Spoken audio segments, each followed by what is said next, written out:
Салем достар, бүгін біз сіздермен бірге осындай десерттер дайындайтын боламыз, яғни бір адамға арналған порционный десерттар. Порционный десертке мен красный бархаттың бисквитін қолданып жатырмын, бірақ бізде красный емес, миндаловый бархат деп айтайын ба. Яғни красный бархаттың коржығын, красителін ғана өзгерттік. Тура осылай өзіңізге ұнаған қызыл, жасыл, сары түстерді қолдансаңыз болады. Немесе өзіңізге ұнайтын вуби-пай, тирамисудың бисквиттарын қолдануға болады. Порционныйға, яғни кез келген бисквиттің түрлерін қолдануға болады. Мен тура сол рецептпен пісірдім. 3 корж пісіріп алдым мінекей.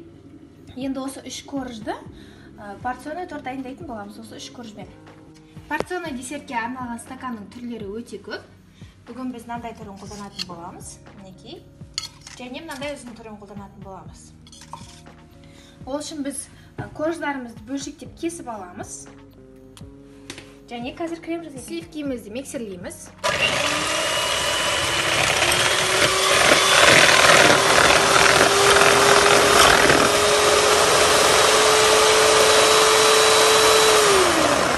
Сахарный пудрамызды саламыз. Миксерлейміз.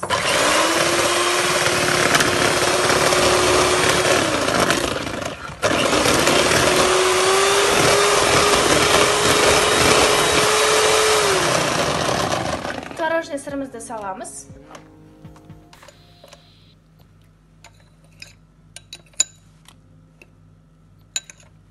Миксерлейміз.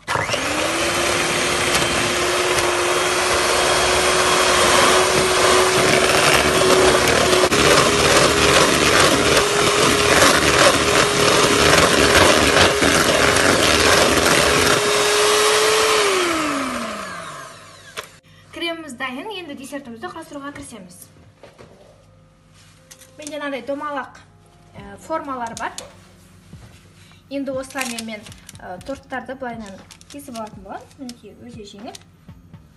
Немесе бөлшектеп кесіп қолдансаңыз да болады, өзіңізге қалай ыңғайлы, солай қолдансаңыз болады.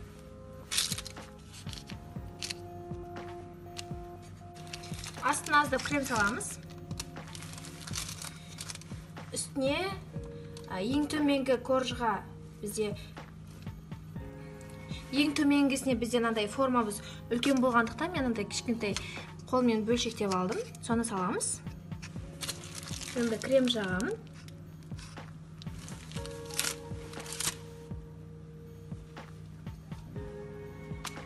Және мынандай бисквитті саламын. Тағы да крем жағамын.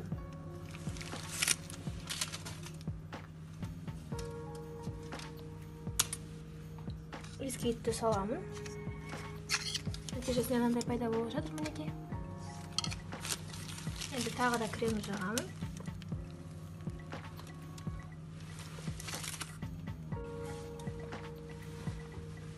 Крем жақтым.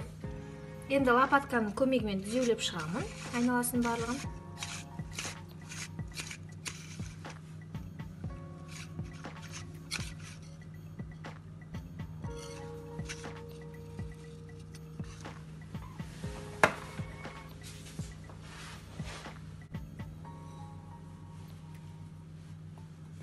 Енді үстіне біз коржымызды сеуіп шығамыз былайынан.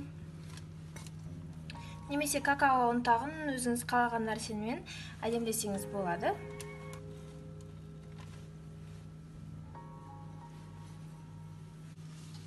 Мінекей нәтижесінде бізде мынандай десерт пайда болды. Үстіне құлпынай қойып, әртүрлі ягодтар қойып әсемдесеңіз болады. Бірінші солай бисквитімізді салып алдық. Енді крем жағамыз аздап.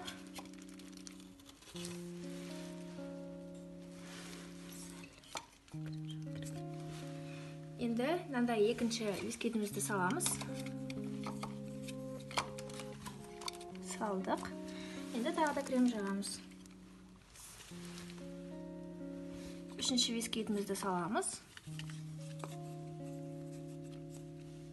Мінекей. Тағы да крем жағамыз.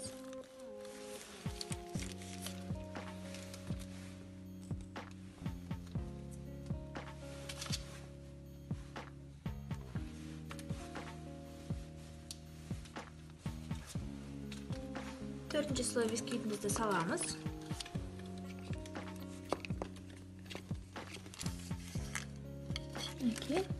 Енді крем жағамыз.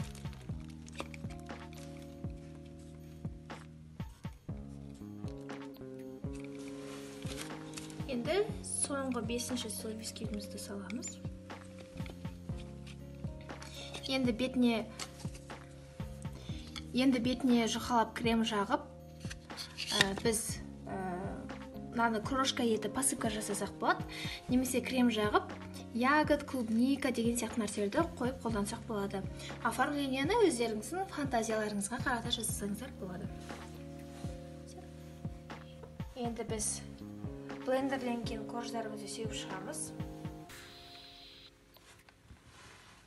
Дәл осы көлемдегі бисквит пен крем бізге 9 порционныйға жетті. Яғни менде 10-шы ыдыс бар екен, ұмытып кеткендіктен 9-ға жасадым. Негізі 10 порционныйға жетуі керек. Егер әрине көлемі мынандай кішкентай болатын болса, ол кезде 15-ке дейін жасасаңыздар болады.